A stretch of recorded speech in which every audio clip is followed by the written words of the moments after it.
Hi there, Randy Green here, and welcome to another podcast where I will discuss the progression work from a little bit of a meta perspective or meta perspective. And meta is Greek and means the above. And that is when we talk about the work that I am trying to accomplish via the course material of the whole academy is not to teach another spiritual teaching system. If you go to my book, The Souls of Humanity, or Modern History, I think it's on Modern History actually, where I begin to talk about the alien agenda. And then in the book as well, I go into the whole work with the template and the energy system. And there is a critic or a review of my book saying it starts well and then ends up in all the typical spiritual teaching systems like we have heard so many times before. And that is not inaccurate. So why is that? Why is it that when we talk about I have different topics I want to talk here. I want to talk about the meta perspective, and I want to talk about why when we talk about the alien agenda and UFOs and crafts and technologies, why consciousness and the understanding of consciousness as a tool to progress and develop and transform energy becomes important, and why we cannot let ourselves get lost in the different patterns of change or frames of references. So let me first begin with, so that those of you who are interested in doing my course material and kind of have read what's been said out there and have heard what I've said out on the podcasts I have given so far while I was working my way through the fourth cycle and what we could call energetic or psychic energetic or psychodynamic features of the fourth cycle, which also taps into psychology and sciences and understanding of reality, understanding of self, understanding of others, the way we are around others, the way we perceive reality. And you have heard me talk about the principles and the rules and the laws of energy. And many of you that hear that, you will then say, oh, that's just another religion, right? That's just another spiritual teaching system. And yes, on that level, it is. But to be able to get to the point where we can kind of say, okay, how do we as a race and as a planetary race that used to be an enormously advanced civilization that did not adhere to religions, that did not adhere to gods, that did not go to church, that did not participate in universities as we know of them, learning paradigms and frames of references and systems of thoughts that then becomes the way we perceive reality, that we were advancing ourselves through the understanding of how energy operates. So if we boil it all down to say that everything in this universal cycle we are part of is energy, consciousness that works together to create life force. That's the first basic trinity that has later been turned into different forms of religions as the Father, the Son, and the Holy Ghost, or Osiris and Isis and the Son Horus, or the Madonna and the Child, and what have you. All these trinities tries to exemplify these dynamics. So when we go into the meta perspective and say, okay, what we are looking for are not specific systems of thoughts.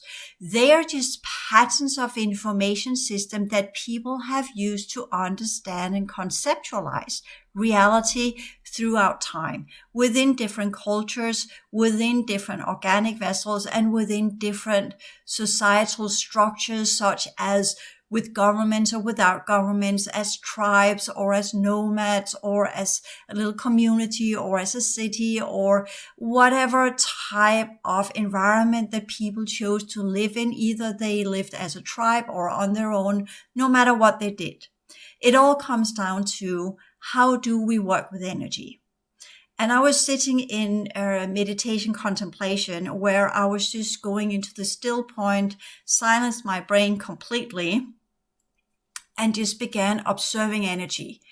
And with that, contemplating upon, okay, what is it that's going on here? And that's where those of us who have been working with our inner work and meditation and have learned how the energy fields have a tendency to create patterns, a tendency to create imagery, a tendency to create visions, because this whole, as we have learned in many other versions, the Buddhist teachings or the Hindu teachings or the Guru teachings or whatever we're talking about, whatever type of system of thought that people have adhered to or worked their way through different types of concepts to understand reality in a specific way. Because no matter what we work with, whatever system of thought or frames of references we work within to try and explain reality, self, others, and why we're here and why we're doing what we're doing, no matter whatever we call it, whether it is science or new age or politics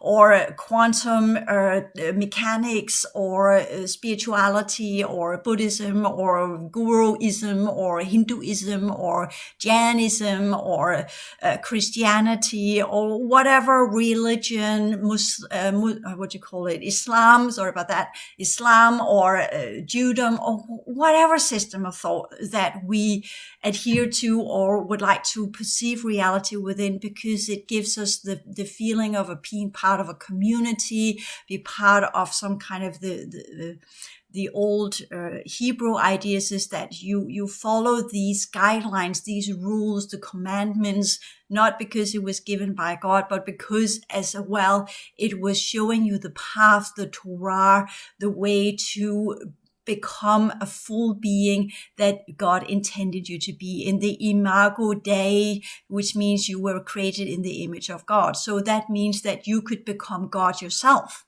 So the Torah was the means to become similar to the Godhead, which is also the ideas in the Kabbalah, which is the ideas in the secret mystical systems and what have you, to gain these understandings that will render us similar to whoever, whatever was our point of origin. And that differs whether it's something that was created or you became it yourself, or someone were before you, or something was always there before us, because everything goes into circles and in eternity and whatever that is. So there is no point of origin. There is a perpetuating cycle of existence. So let us begin with that one, which we find in all more complex systems of thoughts, where we can say the most simple ones are the ones that says it all ends with a primal mover. As we know from philosophy, Aristotle worked with the primal mover, where you say, well, there is this initiator that begins something, kickstarts it, right? Whether it's a principle or it's a deity or it's technology or whatever it is, there's always something that begins something. Similar with the ideas of karma, there is a root, there is a choice, there is an activation, there is some sort of action that then has repercussions that then leads to something else. Something begins the roller coaster, something kicks the stone from the hill, something makes the first drop of rainfall, or whatever, however we're going to explain this. Similarly, as we see it in the Old Testament, in the beginning, right? Something begins. Except that is not the complete accurate translation. It could also say when the gods began to create, meaning that there was something before, which it is alluded to because the gods took the material from the chaos, the Tahom, where there were chaos powers, which they then from these chaos powers created light. So that is another translation as well. So there's always something that pre-exist before we are. And that's a huge discussion between the early church fathers as well. And I'm not putting it in here so I kind of put some kind of validification or saying because I say so, then it's the truth. I'm just saying these are systems of thought that so many people over the course of time have pondered upon. And here I am relying heavily on my bachelor degree in theology, because in the University of Copenhagen, we go through philosophy, we go through all of the origins of what led to the current version of Christianity as we have today, because it's a patchwork.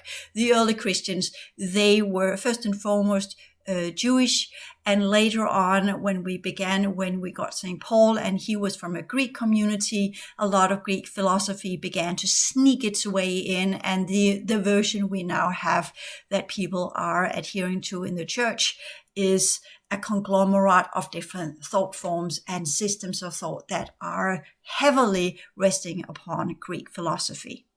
Okay, so with that one said, we are also then understanding why it's so easy for the sciences of the Western world to rely on Greek philosophy, even though that the church did whatever it could to get rid of this. And we can say thank you to the Arabs for preserving some of the ancient texts of the Greek philosophers, because they saw the value in it within their esoteric teachings, the Sufi teachings, as well as within what we call the more expanded version of Islam, which can also be seen as a philosophical system.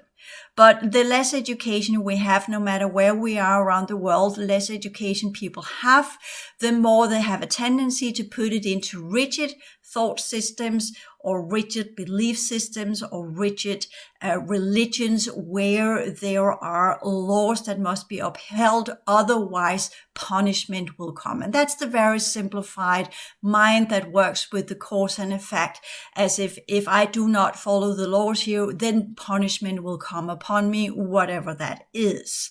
And for those who are more what we could call tunnel sighted, well, then that would be within a deity that administered it all, because that's the simplest way of explaining everything. There is a God that created the world, whatever belief system, whatever religion we're talking about, and we must, as the creations of this creator, be nice children and be nice and follow the rules and the laws of that clearly projection of a father figure that it often is, this authoritative father that we adhere to with the laws and say, well, because he says so, then I am doing so because I'm a good child, I'm a good son, I'm a good daughter, I'm doing what my father says because I honor my father and my mother. And that is also meaning I am honoring God as God is and whatever God represents for the individual human that needs this type of belief system. When we move beyond that and we develop psychologically and mature into the understanding that things are a bit more complex, and I'm not saying that the tunnel side is the same as being uneducated, because there are many people that are highly educated that still adhere to some sort of religion and some kind of creator, because that is still the easiest way. And for me, it is a comfortable solution to a chaos, emotional chaos, if we let go of these ideas that there is no creation. There is this perpetuating cycle of energy that keeps moving in different directions. And first and foremost, the first question that comes to mind is, well, if that's the case, then why are we the only life forms here in this universe? And we will understand, and are understanding, those of us who have inner sight and expanded sight, that we are not alone. There are just a lot of different levels of reality that machines cannot detect. And our civilization in this and other forms of it has rested heavily upon technology, and by that limited our perception of reality into what the machines can tell us what is. Of course, not in what we call the earlier stages before we had that type of technology we have today, but there was another type of simple-mindedness that were imbued into people due to the hardship of life. In the old civilizations, living was very difficult and very hard, and therefore everything was centered around survival, and they're not the big grand philosophical or what we could call emotional inner investigations of life, more as in just how do I get through the day, and how do I get a meal, and how do I get through whatever needs to be gone through. And again, why do I exist in this misery and in this suffering, as we are also seeing mirrored in the early versions of the Buddhist ideas.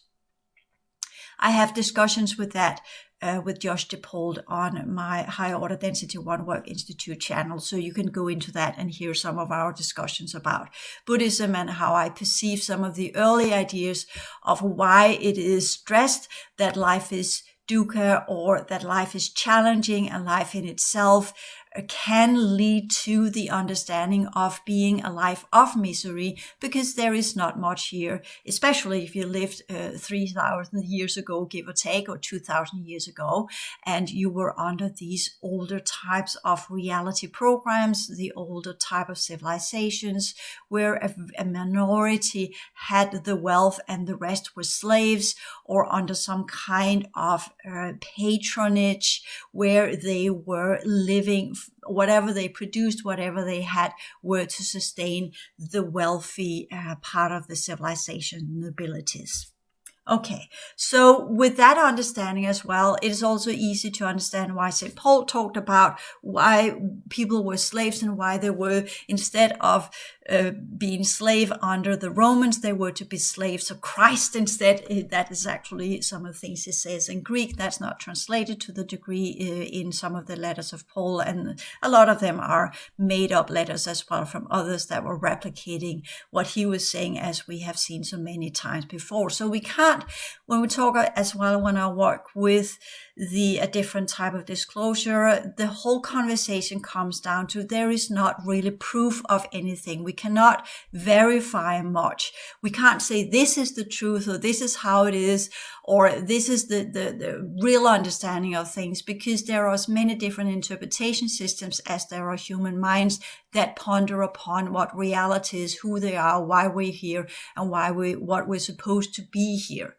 So what can we do in these kind of things? Well, for me, it's not about finding the ultimate teaching system.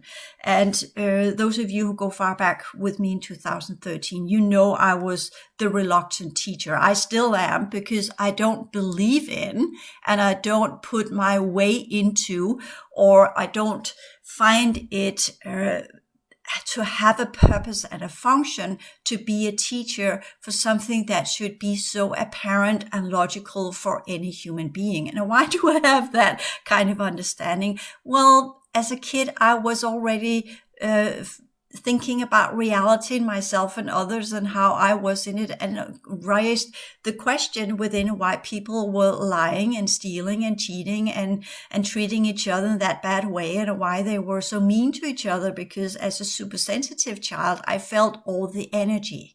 So it's the correct version and the correct use of energy that comes in play. And that's technically where, when we talk about the principles and the rules and the laws, that belongs to the Pillar Project, that this version of me, the watered out, downsized version of what once were, participated in what's called the Pillar Project inside our solar system, from where that we would work with what would be the best way to transform energy under the kind of what we could call,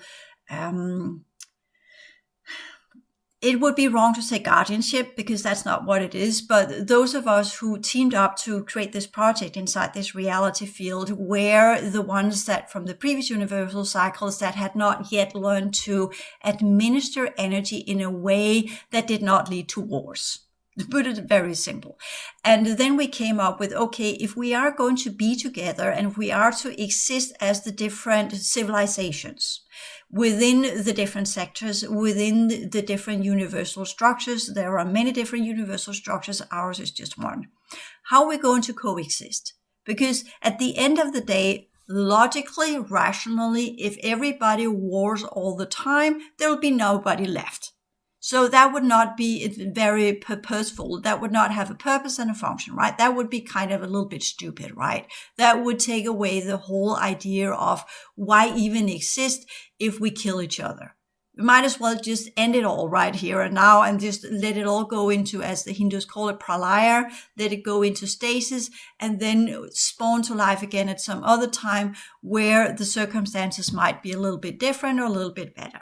Or we could go in and say, okay, we are having issues with some of the original genetic potentials, right? We are having some issues with some of the flawed genetics of some of the previous civilizations. And I'm here choosing not to use the word lineages, but saying civilizations of the previous universal structures, avoiding the word cycles here. So we get into a terminology that is very scientific and very little connection to what we could call religion. You can say a galaxy has its cycle of existence as well. Everything has a cycle of existence. It has a kind of, it comes, how does a galaxy, how's that produced? It's produced by dust from other stars and other galaxies and whatever, that due to the forces that it's made of, the spiral forces, the disk is kind of gathering, accreting all of these elements and then put them in together, creating clusters from where the different stars will begin to shine and come to life due to the fields that they are part of, the way the fields work together within different types of energetic dynamics that leads to the beginning and the end cycle of things that are coming into beingness and things that are going out of beingness. So these are the rules and the laws of energy. Nothing more, nothing else, not given by God, not someone who has made up in 7 days and created this and that, whatever, for 6,000 years ago or something. This is some pretty strong dynamics that science in our reality barely has scratched the surface of. We know 4% of the dynamics of the universal mechanics and the way that energy operates. The remaining 96% we're yet to experience. And much of that goes into the understanding of consciousness. And that's where it's not about tipping into a spiritual teaching system and say, oh, it's about spirituality that goes with the spirit, which it goes with the word spirituality, the teachings about spirit. But it goes into expanded understanding of reality, expanded understanding of energy, expanded understanding and knowledge of the dynamics and the matter perspective behind all forms of sciences, all forms of religions, all forms of whatever kind of progression work that we want to participate in. Because for me, there's no point in regression. There's only point in progression, as in, to put it down to the nuts and bolts, I'm a mom. So my basic understanding was that my child should be better at handling the world than I was. I looked into what my parents had done, what they had done good and what they had done less good. I evaluated my own upbringing. And then I decided, I looked into society, I studied a lot, I read a lot of books, I was really looking into a lot of different dynamics. You know, I'm also a psychotherapist. So I went in there and I looked, okay, if I'm going to create and mentor and be part of that project that was my child and make a human being that is able to cope with the world as it is, and push humanity to the next level of what we can achieve. What type of parent am I supposed to be then? What kind of things should I teach my child, as in what is necessary for my child to function in this world? What is necessary to become a success in whatever my child chooses as a criteria for success? Because many people, some just want to run a garbage truck, and that's a success for them because it gives them a lot of freedom. They're only at work 5 hours. They got the rest of the day off. They don't have to think much about anything other than their hobby or whatever they're doing. So it's not about being a success at a work. It's about being a success in life, as in, I am living a life in the manner that I have chosen. I am living my life in a manner that I can look myself in the mirror and say, I'm doing a good job within the criteria I find to be of the most optimal ones for me. Because for me, which is completely logical, I want to do what I can to be the best version of a human. I don't find excuses for lying or cheating or stealing or whatever like other people do. I see no purpose in that, no function in that. Plus, it makes you feel bad. It's wrongful use of energy. Nothing comes good out of it. You hurt other people. You take something that's not yours. When you have it, there's no pleasure in it because you know you haven't earned it in rightful ways. You have taken something that's not yours. So why even go down that path? And I know people that do that. They have all the excuses in the world and eventually they become numb. But since I am super sensitive, and we have all had these challenges throughout our life. Even as a kid, I had a friend who stole from me and I was so disappointed. Why would she even do that? Because what was the point of that? And then I came over and I saw my little thing was lying there, and I actually thought about stealing it back. And then I thought to myself, and I was no more than 8 or 9 years old, and I thought, no, that's not right. And I said to her, I'm so disappointed you took that from me, confronted her, and she said, no, that's mine. I had it already. And then I just knew, yeah, that case is closed. There's nothing more I can do here. That's just her words against mine. She knew I was right. I knew I was right. And there was nothing more I could do about it. Other than I decided, well, first and foremost, I would not leave her alone with my stuff. And secondly, I was not so sure I even wanted her as my friend anymore, because if I can't trust her, why even have her as a friend? If I have to guard all my stuff and she will lie up to my face afterwards, would that be that kind of friend I would have? Absolutely not, because that's not what friendship should be about. Friendship should be about trust and giving each other pleasure and being together. And I'm not talking about any forms of physical pleasure, but emotional pleasure in sharing our lives together as authentic beings that understand each other and value each other as the ones we are. These are things that are completely logical for me and was as a child as well. I'm born with that understanding, not because my parents taught me that. Because I looked at my parents and I could see they were clearly not living up to any of the things that came out of their mouth. And they were not very good at handling their lives.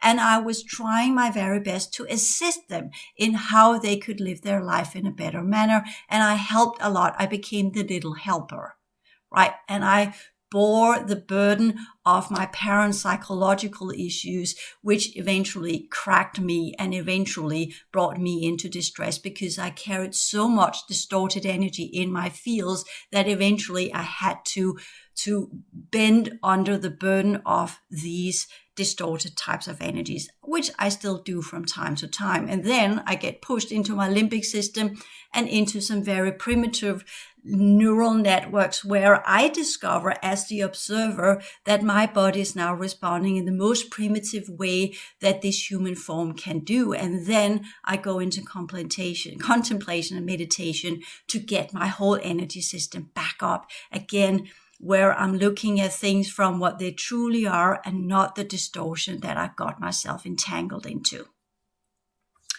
These are one of the things. The other way that I work around these things, so what I want to say with that one is that I don't need principles and laws and rules and precepts and what have you, because I know what's right and what's wrong.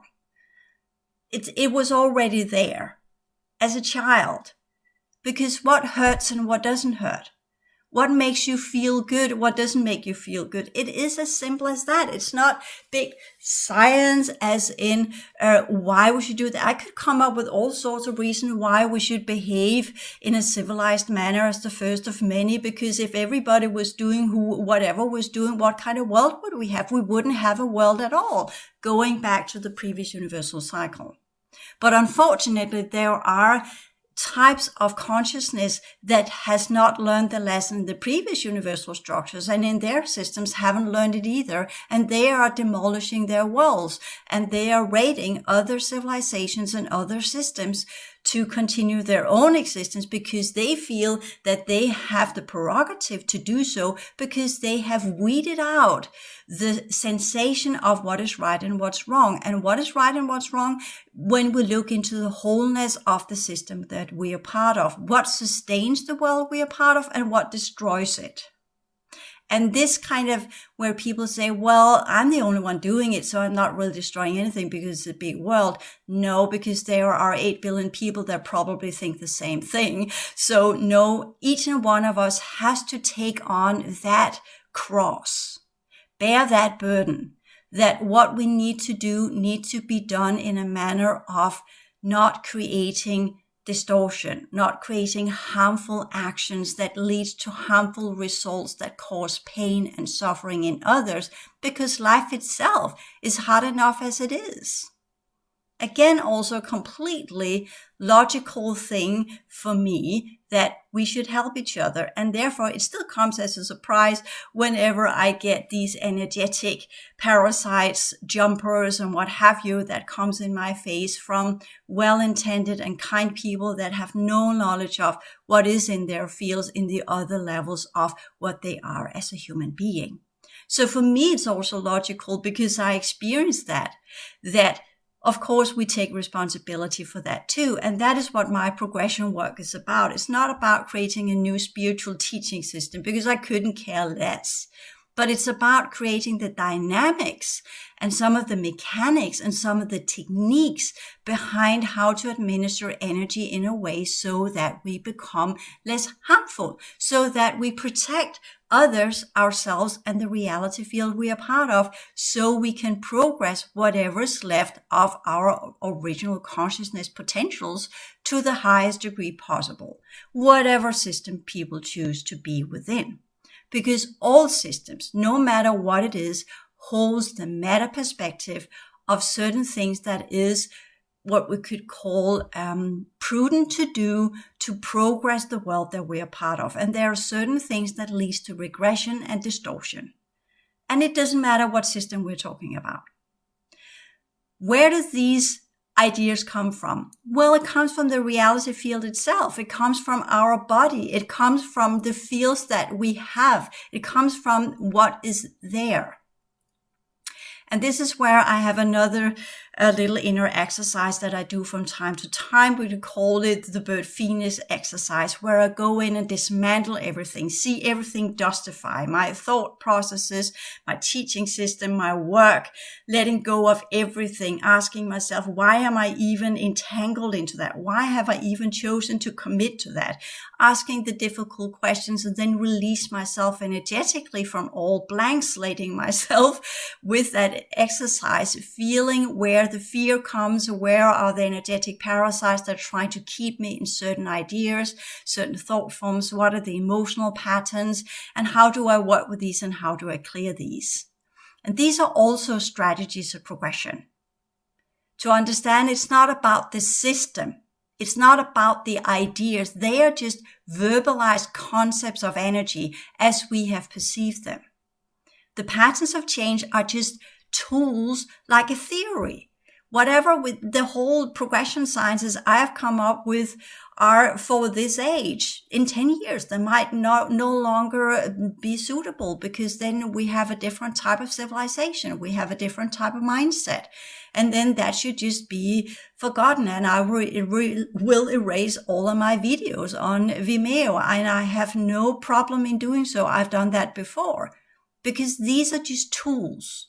They are just steps to a next level of understanding, which should be something that people have and discover within. And the best technique to do that is actually meditation, or sit in silence, or lie in silence. Learn to go into theta state. Learn to go into the higher levels of everything that you are, where your brain is not coming up with concepts and ideas and imagery and visions and what have you, but the still point, the silence of everything, and then just observe everything as energy and let everything speak its own language from where we learn to interpret what it is. Not because we want it to be that way, not because we are imposing our ideas upon it, that this is a computer or this is a glass or this is this or that or whatever, but just look at the energy, perceive the energy, and that means sense it.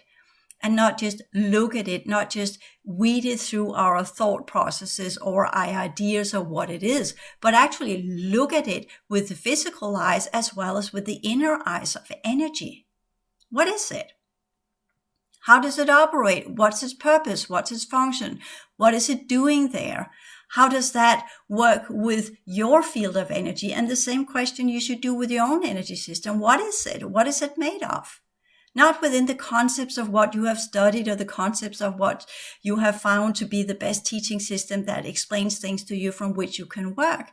Because you will discover, as I already discovered in the template reading, and now when I have picked back up on doing the whole energy system assessment, There are many people out there that have so different energy systems that the Pillar Project sciences doesn't really apply. But there are some general ideas that goes with this reality field and what this reality field is made of, and what the original dynamics are of this reality field. And the best way I can align that or give an example of that is that when you go into the ocean, there are certain things you can do and certain things you can't do. If you do it right and you swim and you know where the currents are and you know how deep and far out you can go and in what way and in what manner, you will survive. If you don't, you will drown. And that's what this reality field is about. It's a sea of energy, of many different forms of energies that we need to learn to administer. And that's the true sciences. That's the meta perspective of all the work that we are doing. How do we master the energy of this system in a manner so we can progress our consciousness potentials? And for that, we use different forms of energy systems. And for that, we have different types of genetics that comes from parallel and otherworldly systems that have sojourned to this solar system within different projects and different colonization programs. So how are we to learn to administer these expanded types of awareness, whatever group they belong to, whatever they call themselves, whatever their purpose and function is, and whatever their agenda is for being here? So this is technically where I wanted to go with my progression sciences as well, with my books, which I then discovered, well, to be able to understand the true sciences of the crafts that some of the other groups are using here, we need to understand what they're made of and what the type of energy and what type of consciousness and what type of genetics that are running these technologies, because these technologies and craft, they are interactive with the energy system of the organic vessel. And therefore, we also understand that we also have an energy system, not because the chakra teachings have told us so, because that's just one version of it that belongs to India and the Brahims that kind of already lost their game in Atlantis, insectoids and lower avians. So that's not the true energy system either. And it's not the lunars of the Kabbalah or whatever, what have you, the Syrian bees or the Syrian A's or the Pleiadians or whatever. These are different humanoids that were part of the projects here. They have their version and their energy systems. But we all are under the law of this reality field, the dynamics of this reality field and the energy this reality field is made of. And my teachings in the progression science and transition science classes, as well as the template science classes, which I could call holographic architecture classes. I should have called it that. That would have been 10 times easier, right? Because that's more accurate, where the inserted genetics are part of the different projects that we participated in willingly or unwillingly. And our mastery here is to learn what that is and how that works and how we operate with that and what we need to clear out to get our true potentials back. And other systems can come up as well.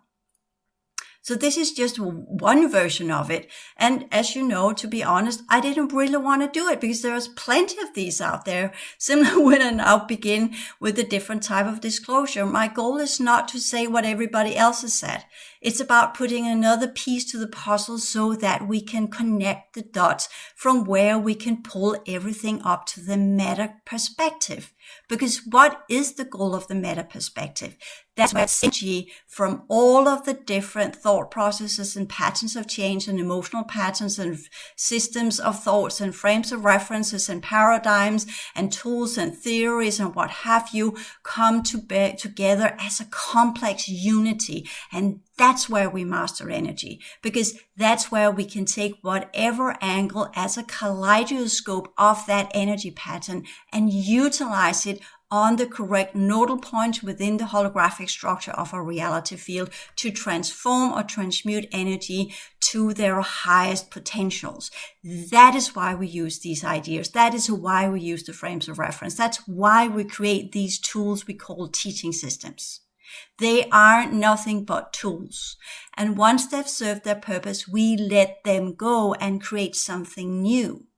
And until we have learned to create ourselves, we have a tendency to listen to others, the mentors, like children listen to, hopefully, a good parent that is mentoring the child to be part of this world in a productive manner, so that they can master their own life to the degree that they want to live their life, whatever that means. Because each and one of us, we have different criteria for what is a success. And that is also part of the purpose and function, to figure out what are my criteria for what I perceive to be a successful life. And for me, that's mastery of energy. And to find the meta perspective in whatever I engage myself into, whatever I commit myself to. It's about finding the meta perspective. It's not about the nitty-gritty details. It's not about losing the sight of the forest for the trees. It's about understanding there are trees, but they're part of a forest, that's part of a planet, that's part of a universe. It's about the expansion from the details to the unity and the wholeness of everything there is, and understand every single piece where it belongs, what its purpose is, what its function is. And that's why I made my version of the progression sciences. So for those of you who think, oh, it's just another spiritual teaching system, it's not. It's a different way to work with information so that you get ideas to how you can generate your own understanding and your own sciences of how your energy system works, and how you can contribute to this reality field, and how you can do your reconfiguration so that you adapt to the changes that are coming our way, with the changes in the sun and the changes in the galaxies and the changes in our universal structure as it undergoes its next set of cycles from where it is now into its next evolutionary cycles of the next types of elevation processes. And that is why we need to know the perspective of, and the meta perspective of, how energy works, because each system belongs to a specific tool set, a specific skill set, a specific way of perceiving reality. But as that changed, so much must we, and so must our ideas of how to work with energy. And that is what I'm trying to teach you guys out there.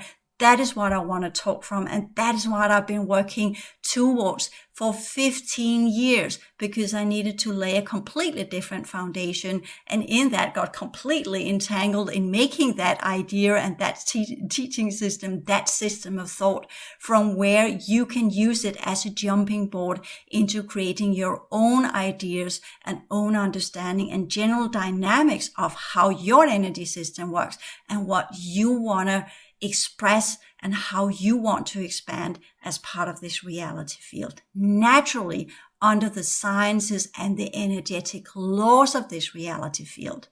Because you can't bend the laws of the universes and the laws of the cycles and the way reality fields are built up. That's one thing you can't bend. That's a fight you're going to lose. You're the one that will have to bend. But that's the only rigidity there is in this journey that we are on progression of energy via consciousness. And that's why we go to different reality fields. And that's why we go into the different cycles. That's why we traverse through different types of energy combinations. And that's why we do what we do.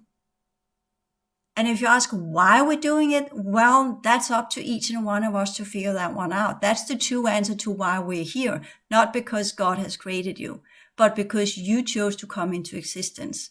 And what is it that you want to achieve with that choice? So with that little thought process as the next podcast in this little series of the strategies and the ideas behind progression work, you now also get a little bit of insight in what my goal actually is. As I said, it's not about creating another spiritual teaching system. I couldn't care less. There are plenty out there that are good and valid. It's just another stepping stone towards the layer where we learn, those of us who came from the advanced civilization, and remember how to work with energy and why we want to master energy and why the complexity of the ideas and the energies we're working with and the information systems we're working with, why that is important. because that renders us flexible and changeable and able to work in whatever reality field we set our minds to that we want to transform and traverse into. Because we shift between the reality fields due to the configuration we have in our energy system. So it's a means of transportation. I'm not talking about the Merkaba here. That's just the Jewish word that's been taken from the Kabbalah. So again, alluding to some of the little pods that we can travel through the network of what we call the holographic gateways or the highway. But that's not how we're going to, that's again using technology to do so. We can do it via our understanding of how to transfigure and reconfigure our energy system to be in alignment with different reality fields. And that's done through the consciousness sciences of these advanced civilizations. That's where I want to go. That's the end goal, people.